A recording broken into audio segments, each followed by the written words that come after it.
Marry me." After dating for a year, he gave me a ring. I was head over heels for him, and we were dating with marriage in mind. We both wanted 2 kids, ideally a boy and a girl. He had always said we would split the chores and parenting duties, so I accepted his proposal without any concern. My name is Lily. I'm a 26-year-old office worker, leading an ordinary life, but my life changed about a year and a half ago. I fell in love at first sight with a man named Brian at a business dinner.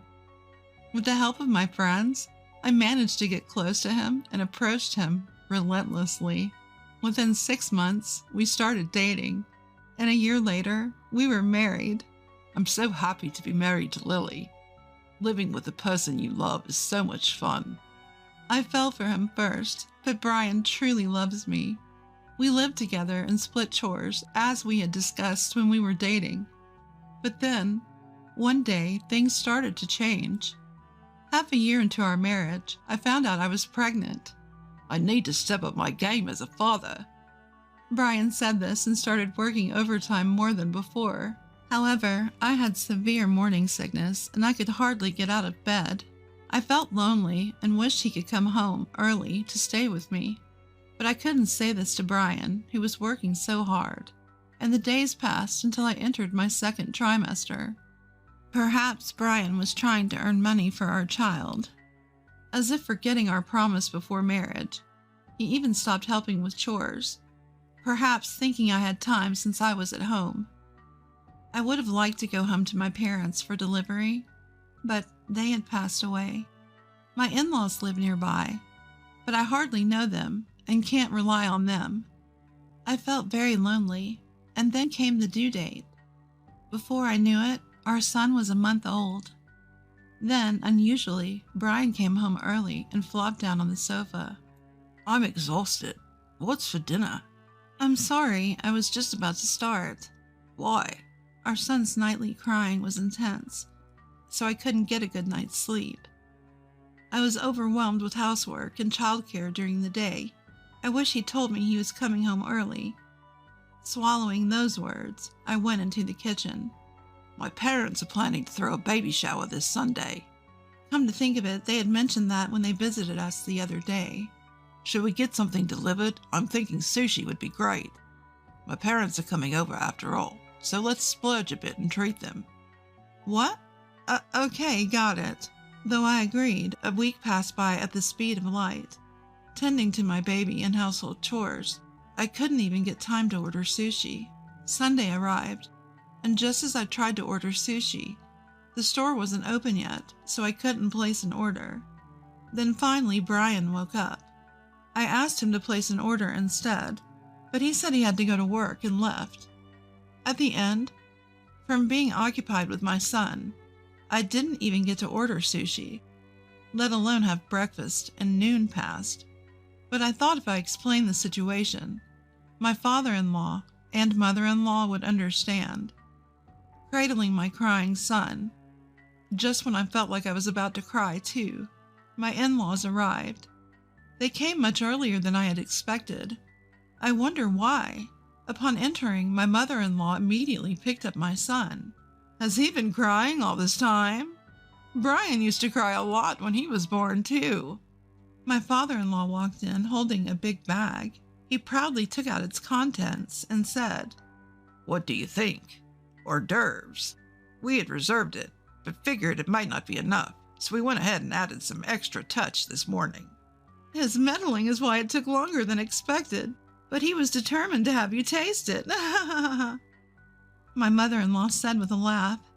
I confessed that I intended to order sushi but ran out of time. Never mind all that. You're tired. Don't worry about such unnecessary things. Get some rest. All right, let's make some rice balls. My father-in-law rolled up his sleeves, only to realize there was hardly any rice left, so he quickly rushed out to buy some more.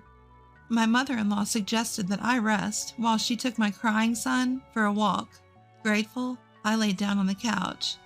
After a while, I was awakened by the sound of the front door opening. Lily, what are you doing? It was Brian who entered. You said my parents were coming over, right? What about the preparations? Still groggy from sleep, I faced an intensely questioning Brian. He then noticed the hors d'oeuvres my in-laws had brought. So this is all you prepared for today? Can't be. You ordered sushi, right? I couldn't order sushi. But before I could finish, Brian suddenly erupted in anger. What? They came all the way here and you got them this cheap junk? Huh? Junk? What's he talking about? Overwhelmed by Brian's outburst, I was at a loss for words. Brian then knocked the plate with the hors d'oeuvres off the table. Just as I stood there in shock, my in-laws returned. What was that noise? Is everything all right? My father-in-law had just returned with a bag of rice, and my mother-in-law, who'd been pacifying our son, were taken aback by the sight. The next instant, my father-in-law was furious. Brian, what the hell is going on? To which Brian replied, without a shred of guilt. It's simple. I can't serve this cheap stuff to you guys. When you both came all the way here. No, that's not right, Brian. Caught by surprise, I struggled to articulate my thoughts when my father-in-law and Brian began to argue. You've left everything to Lily. If you think it's cheap, you should have prepared it yourself. What the hell? You said you were coming for a baby shower, so I told her to get some sushi. After all, she's always home. She should be able to do that, right? Just the other day, there was no dinner ready when I got home. And today, this cheap stuff? What the hell? Brian's words made my blood rush to my head. My father-in-law brought it. What? Stunned, Brian stood frozen as I let out all my pent-up frustration. My father-in-law went out of his way to reserve and get it. Also, these ones here were made by my father-in-law and mother-in-law. How can you be so cruel? No, that can't be. I didn't know. Even if you didn't know, I never thought you were the type to treat food this way. It's just despicable. Brian paled considerably. And just because I'm always home doesn't mean you don't have to do anything. I've been struggling home all alone. I'm holding the baby and need to stay alert 24 hours. Have you done anything to help me? Well, I hold the baby. I comfort her. You only comfort the baby when she's in a good mood. You've never held her when she cries, have you? Whenever she starts crying, you hand her over to me, and when she cries at night, you leave the room because you can't sleep. Everything I'd been thinking since the baby was born came spilling out. I couldn't stop myself. Do you think I'm resting just because I'm home when you're here, Brian? Do you think I'm just sleeping all day with the baby? I'm not in perfect health, and I'm lucky if I can get 2 hours of sleep. You say you have to go to work, but I can never catch a break from parenting.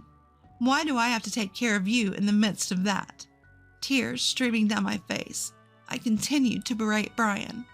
My father-in-law became even angrier and rebuked Brian. You've been living like this? I told you to take better care of Lily. After my mother-in-law put her son to bed, she comforted me and joined my father-in-law in his criticism. That's right. Postpartum life is physically and mentally challenging. Even before Lily gave birth, you were hardly home, Brian.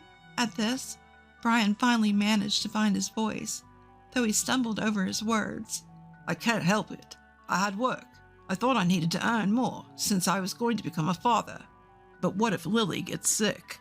What the hell, you two? Always Lily, Lily. You're just worried about Lily because you're happy about the baby. You hardly know her. Brian grumbled sullenly.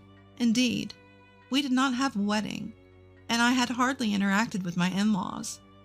My parents died in an accident before I married Brian, so we had our wedding ceremony overseas, just the two of us. The only proper meeting we'd had with my in-laws was when we greeted them to receive their blessings. My in-laws lived about a 30-minute drive away, but even when we visited occasionally, I only followed Brian, and we hardly had any substantial conversation. When I found out I was pregnant, it seemed like my in-laws were willing to help out, but they felt like strangers, and I doubted we'd get along well. However, this changed when I was about 2 months away from giving birth. Lily, how are you feeling? Do you mind if your father-in-law and I come over? I was surprised when I received a phone call out of the blue from my mother-in-law, but I had no reason to decline. So I said we were waiting for them and started cleaning up while cradling my swollen belly. Before long, the doorbell rang. My father-in-law and mother-in-law were already here. What's going on? Hello, we thought you'd start cleaning if we told you we were coming, so we called when we were close by. Are you about to have lunch? Would you like to join us? My mother-in-law, a brisk woman, had always intimidated me a bit, but her thoughtfulness nearly brought me to tears. Lily, sit down. We'll take care of the rest, said my father-in-law. Started tidying up along with my mother-in-law. Honestly, I was in pain and didn't feel like moving or cleaning because my belly was heavy. I was planning to just have a quick lunch today. Moreover, since I started my maternity leave, I had very few conversations with people, which stressed me out, so I was very pleased with their visit. It seemed like my in-laws were worried about me, but they had refrained from contacting me so as not to inconvenience me. However, they got worried when they didn't hear from Brian and learned from my father-in-law that he had been working overtime and coming in to work on his days off and was just sleeping when he was home, so they decided to rush over today. I was so happy that I decided to tell Brian about it and waited for him to come home. He didn't come home until after 11 p.m. As soon as Brian noticed I was awake, he rushed over. What are you doing? Why aren't you sleeping? I was just trying to tell him about the visit from his parents, so why was he so angry? I couldn't help but wonder if he had something to hide. All I could say was sorry, and I crawled into bed crying. Even after that, my in-laws kept coming over to help regularly, but I never had the opportunity to tell Brian. I thought either my father-in-law or mother-in-law must have told Brian, but it turned out that everyone thought the same, and no one had actually told Brian. And he just found out today that I was getting along with his parents. Seeing this, Brian made a pitiful face. I can't believe it. I'm Lily's husband and their real son. Why am I the only one being left out? I had calmed down once, but his words made me feel irritated again. Left out? I tried to tell you so many times.